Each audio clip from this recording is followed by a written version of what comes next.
오늘의 사연 시작합니다.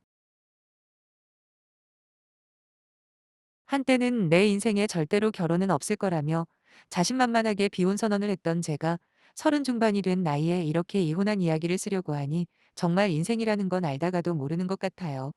제 생각과 함께 해주겠다고 약속했던 전 남편에게 크게 실망한 것도 모자라 어이없게 폭력까지 당하다 보니 제게 남은 건 이혼 소송이라는 선택밖에 없더라고요.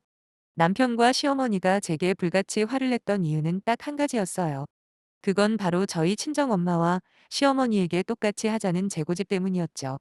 사실 이걸 고집이라고 표현하는 게 올바른 건지조차 의문이 들긴 하지만 그들이 그렇게 이야기를 했고 거기다 시어머니라는 사람은 친정과 시가에 똑같이 하려는 제게 악마 같은 년이라는 막말까지 퍼부으셨습니다.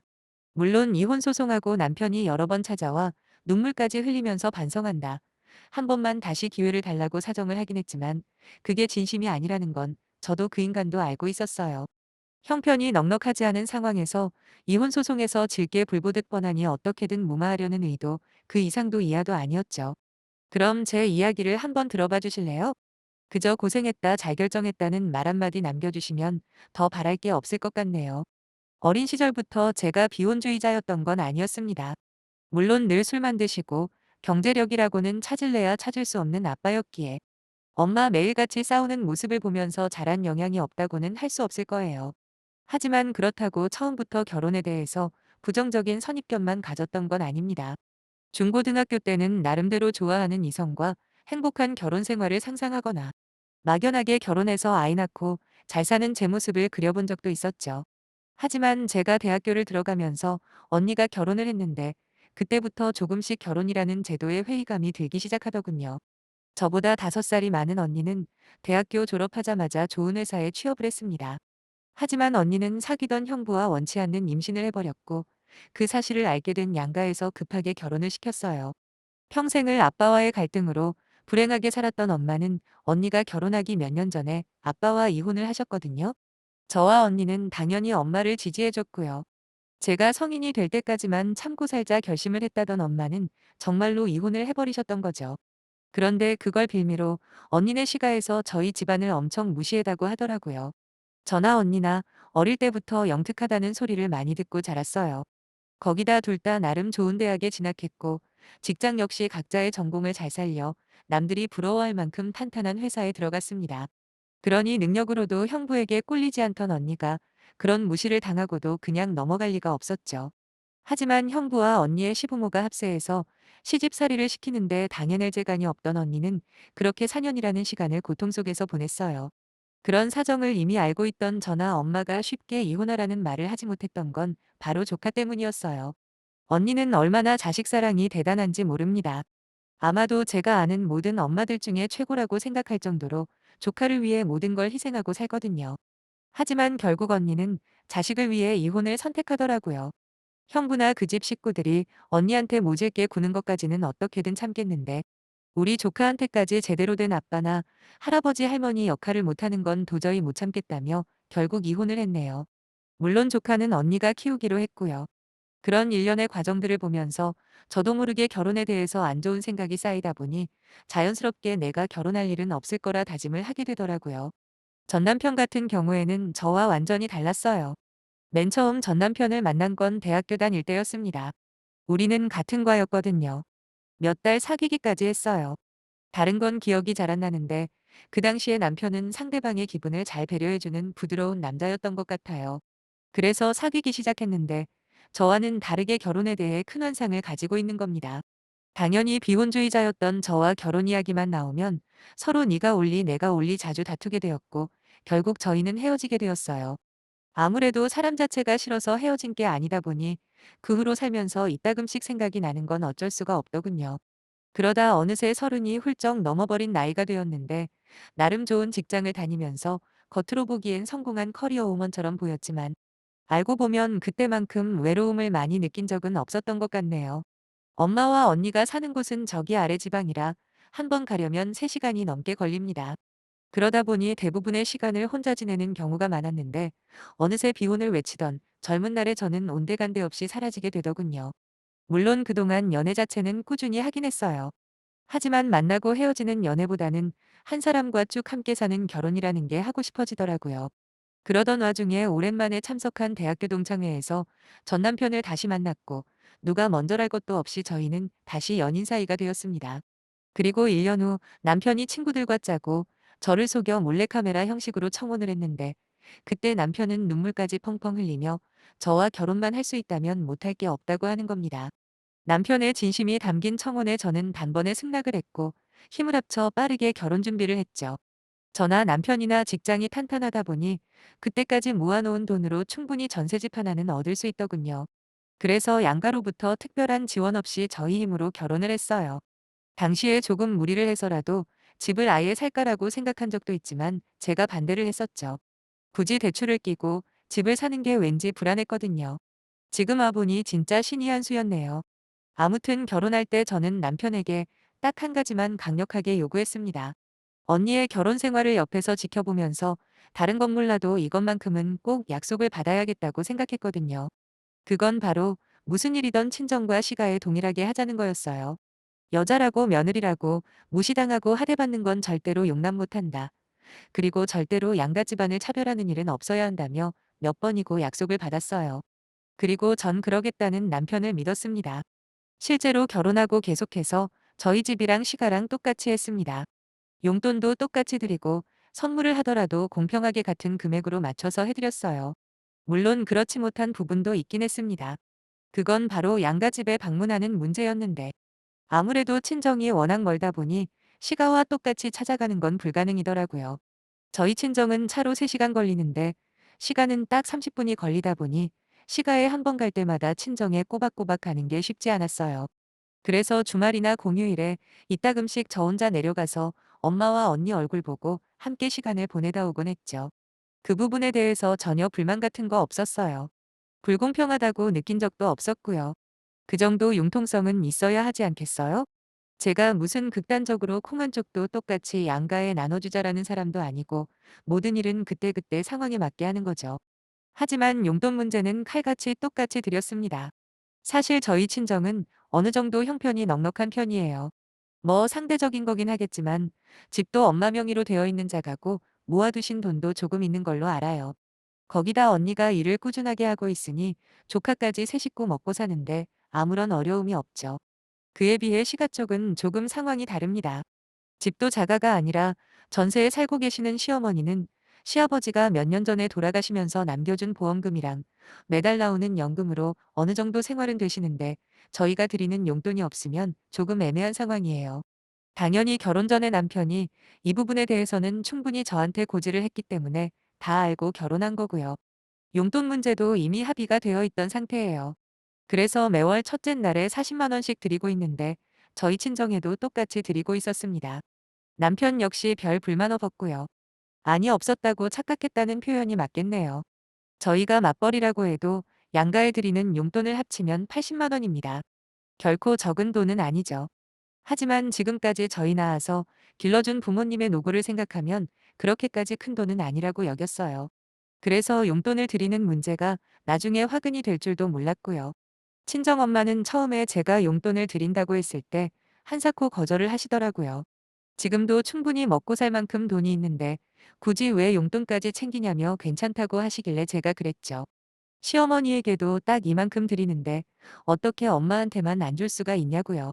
그러면서 엄마가 돈이 없어서 드리는 게 아니라 시가의 용돈을 드리니 어쩔 수 없이 드리는 거라고 설명을 했어요.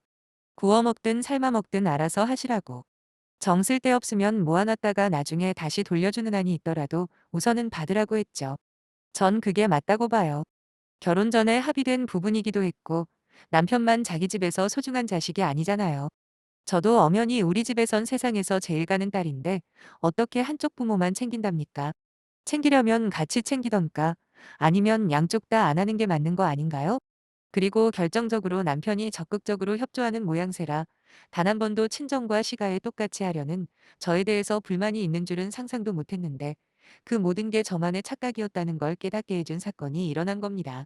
하루는 주말에 시어머니가 저녁이나 같이 먹자고 하셔서 남편과 시가에 찾아간 적이 있어요.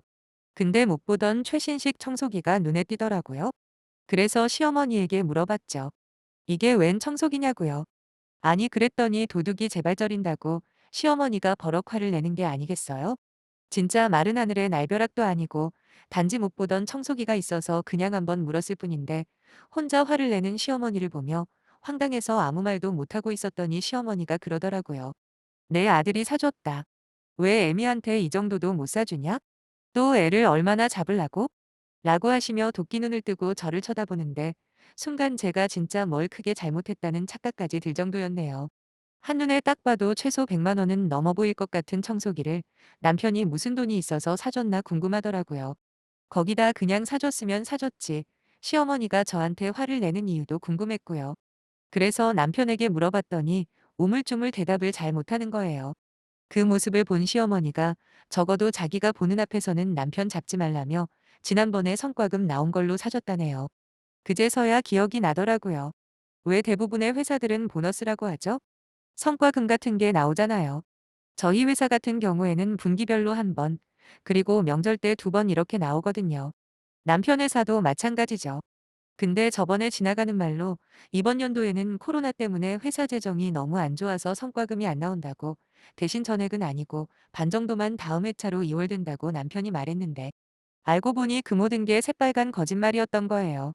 아무래도 공동으로 돈을 관리하다 보니 남편이나 저나 누구든 수입이 생기면 정확하게 나눠서 각자 쓰거나 아니면 양가에 뭔가를 해드리곤 했어요.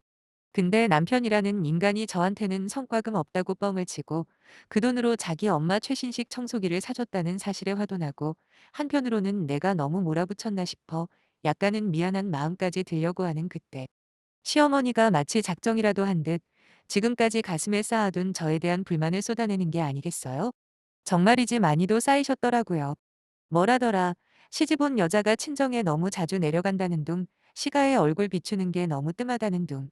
이때까지 한 번도 내색조차 안 하셔서 저는 설마 이 정도까지 불만을 많이 쌓아두고 있을 줄은 몰랐네요. 마지막으로 가장 문제가 되는 건 역시 돈이더라고요. 아무리 세상이 바뀌었다고는 하지만 어떻게 친정이랑 시가랑 용돈을 똑같이 줄 수가 있냐. 거기다 니네 엄마는 좀 산다고 들었는데 굳이 똑같이 돈을 줘야겠냐 하시는데 이야기를 들을수록 저는 너무 억울한 겁니다. 내가 아무 이야기도 안 하고 결혼한 것도 아니고 남편에게 그만큼 충분히 설명을 한 데다가 몇 차례나 확답까지 받은 부분이잖아요. 그래서 안심하고 결혼한 건데 이제 와서 재 탓만 하는 시어머니가 너무 짜증이 났어요. 그래서 옆에 있는 남편에게 그랬죠. 자기야 뭐해 꿀 먹었어? 어머님이 저렇게 말씀하시는데 아무 말도 안 하고 있으면 안 되는 거 아니니? 자기가 어머님한테 말씀 좀 드려. 지금 나만 나쁜 며느리 되고 있잖아. 전 최소한 남편이 거기서는 제 편을 들 줄 알았어요. 왜 그렇잖아요. 저 혼자 일방적으로 정한 것도 아니고 둘이 상의해서 충분한 합의를 거친 부분인데 이런 걸로 문제가 생기면 안 되는 거 아닌가요?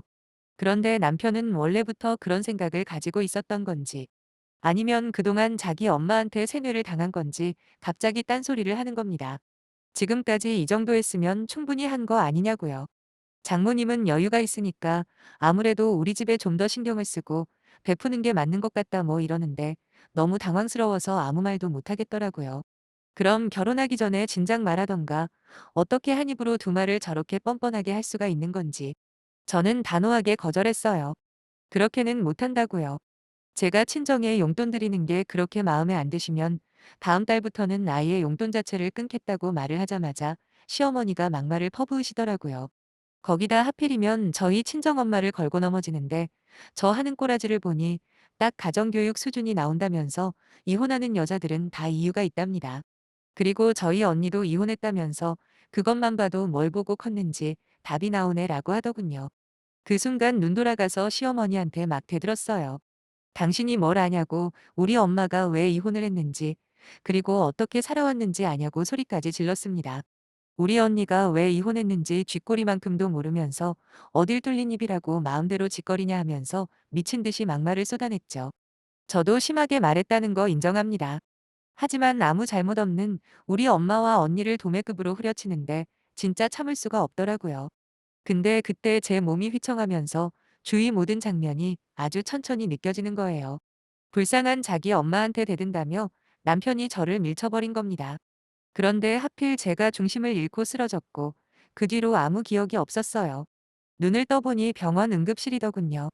의사 말로는 가벼운 뇌진탕 증세라는데 손을 뒤통수에 가져다 대보니 엄청 커다란 혹까지 나 있었습니다. 마침 남편과 시어머니가 옆에 있길래 간호사에게 부탁해 내쫓아버리고 저는 곧바로 엄마와 언니에게 전화를 해서 당장 올라와 달라고 부탁을 했죠.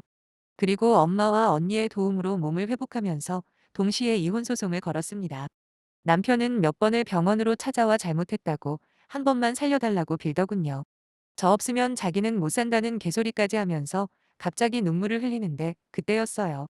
제게 청혼할 때 보여줬던 그 눈물이 생각이 나는 겁니다. 그랬더니 엄청난 짜증이 올라오면서 당장 안 꺼지면 경찰 부른다고 막 소리를 질렀더니 그제서야 주춤주춤 나가더라고요. 진단서 그딴 거 필요 없었어요. 병원에 이미 제 진료 기록과 사고 발생 경위 등이 자세히 적혀 있었기 때문이죠. 그래서 생각보다 빠르게 이혼 소송이 진행되었고 남편은 위자료조로 전셋집을 저한테 넘길 수밖에 없었습니다. 그리고 나머지 비용은 반씩 나눠서 시가로 다시 돌아갔습니다. 그 후로 몇 번 전화는 왔는데 안 받아버렸어요. 저는 다니던 회사 그만두고 엄마와 언니를 따라 친정으로 내려왔고요. 전셋집은 세입자 구해지는 대로 전세금 돌려받기로 했으니 따로 신경 안 써도 되겠더라고요. 현재는 여기서 새로운 직장을 구하면서 몸과 마음을 회복하고 있는 중이에요. 어찌 보면 세모녀가 전부 이혼녀가 돼버린 새드 엔딩이라고 생각하시는 분이 있을지도 모르겠지만 전혀 그렇지 않습니다. 왜냐하면 요즘 전 너무 행복하거든요. 엄마와 언니랑 뭘 해도 재미있고 조카 보는 재미도 아주 쏠쏠해요. 오히려 제가 거기서 계속 참고 살았다면 어땠을까라고 생각해보면 등에 식은땀이 날 정도라니까요.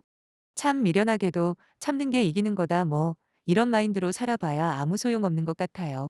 그래봐야 평생 등신 취급이나 받을 뿐 정작 남는 건 상처투성이가 된 자기 자신 아닐까요? 그럴 바엔 아니다 싶으면 딱 잘라버리고 시원하게 새 출발하는 게 백배천배 현명한 선택이라고 생각합니다. 거기다 전에 다니던 직장 상사의 도움으로 조만간 꽤 괜찮은 자리도 생길 것 같으니 다시 미친 듯이 일이나 하려고요. 어차피 저는 비혼주의자가 될 운명이었나 봐요. 엄마 옆에서 조카랑 언니 챙기면서 우리끼리 행복하게 살랍니다. 긴 사연 읽어주셔서 감사해요.